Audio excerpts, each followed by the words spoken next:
Good afternoon, everybody, and welcome back to Mod Driven. Out here cruising around in my new, to me, Honda Civic Coupe 6-speed manual. Love running through the gears in this car. And I was thinking about a couple of things. Wanted to give you guys a little bit of an update, and then I got a question for you. First of all, the update. You know, I had mentioned in a previous video that I have some sort of a rattle in this car, some kind of a squeaky, rattly kind of sound up there on the passenger side in the dash area.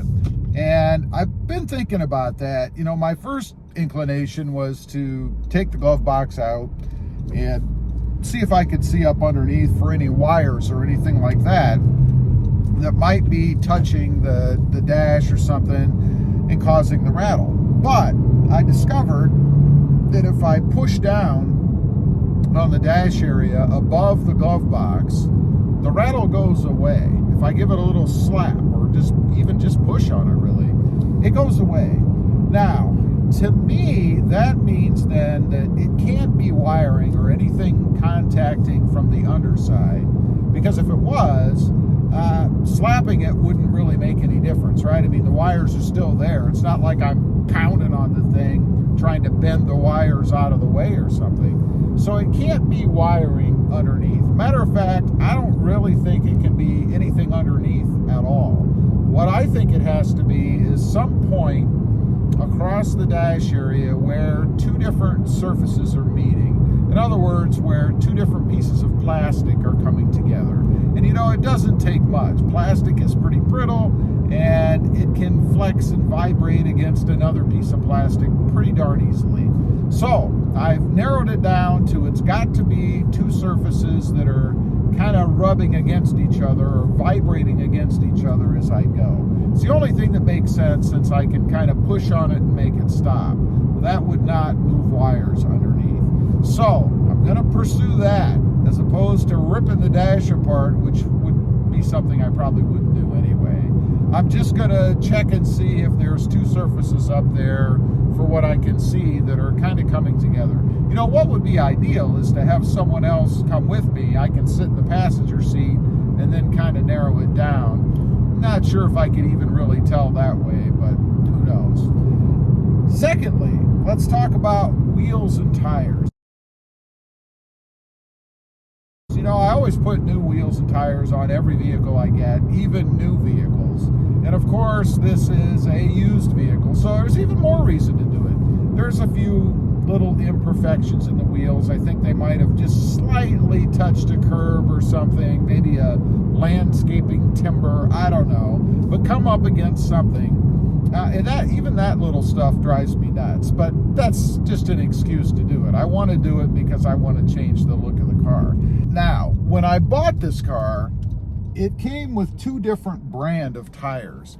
Now, that's not a big deal for me. I mean, you know, as long as they look good and they work, I don't care if when you get up close you can see they're not from the same manufacturer.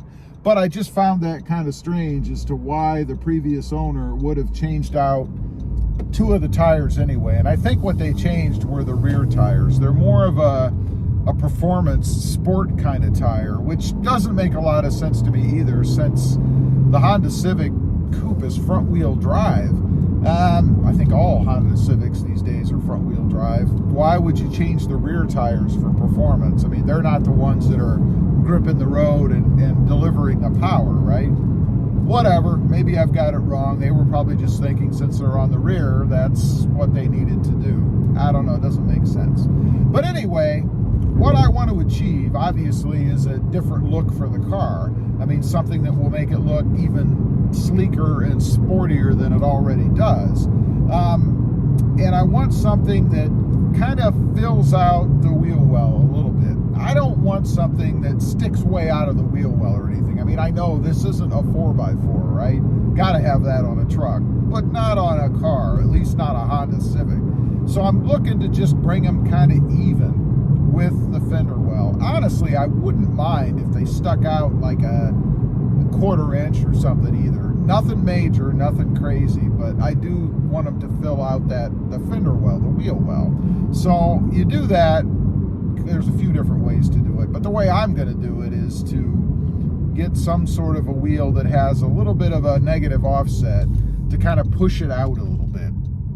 And I want to stay with the same size tire, really. I don't want to go with anything, you know, a lot bigger for sure, because I don't want to run into any kind of rubbing issues, and I don't want to rob the car of the power that it does have. In other words, I don't want it to have to be pulling around big, giant, heavy tires, relatively speaking, and take away some of the power that I have. So the same size is what I have on now. Now, as far as performance tires or anything, I'm not looking for anything like that. I want a nice tread pattern. I want a nice sidewall. I mean, I want it to look good, but I don't want anything that's, you know, designed for a sports car. I mean, I consider this to be a very low-end sports car, if I'm being honest.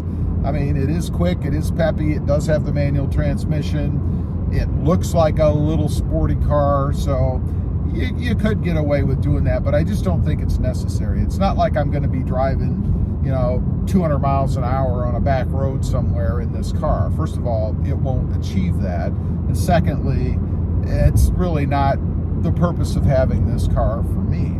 So I want some kind of a tire, and I'll tell you something, I'm kind of weird when it comes to tread pattern. It matters to me. I want something that looks pretty cool on the car when the car is just sitting still. I think it just adds to the look of the car. You know, it's one of those little things like doing blacked out emblems. You know, the emblems that are on the car are fine if you like chrome, but changing them out doesn't make any difference relative to performance or handling or anything like that, although tires would. But still, I just want something that looks good. I want a nice, cool looking tread pattern. And I've seen a few tires out there that do. When I changed out the tires on the Mercedes that I had previous to this car, there was a set that I wanted. Unfortunately, they were back ordered with, who knows, 3 months to never lead time. So I went with something else, which was fine. They look pretty good too. So anyway, that's what I'm looking at. Wheels, of course, probably going to go with black wheels. I wouldn't mind having maybe bronze on this car. That might look good, but it could be too much. Or maybe even a little bit of red accenting in the wheel along with black. Leave a comment. Let me know what you guys think. You know, if you've got a Honda Civic, what's a good wheel and tire setup for it? I'd be curious to know. What are you running? Also, real quick, I do have 2 additional channels. Rob Motive, all about the Toyota Tacoma. It has the big wheels and tires, or big tires anyway, on it that pop out from the sides. It looks good on that truck.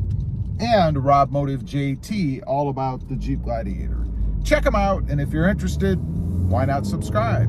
And while you're at it, smash the subscribe button here too. Thanks for watching. Stay safe out there. Bye.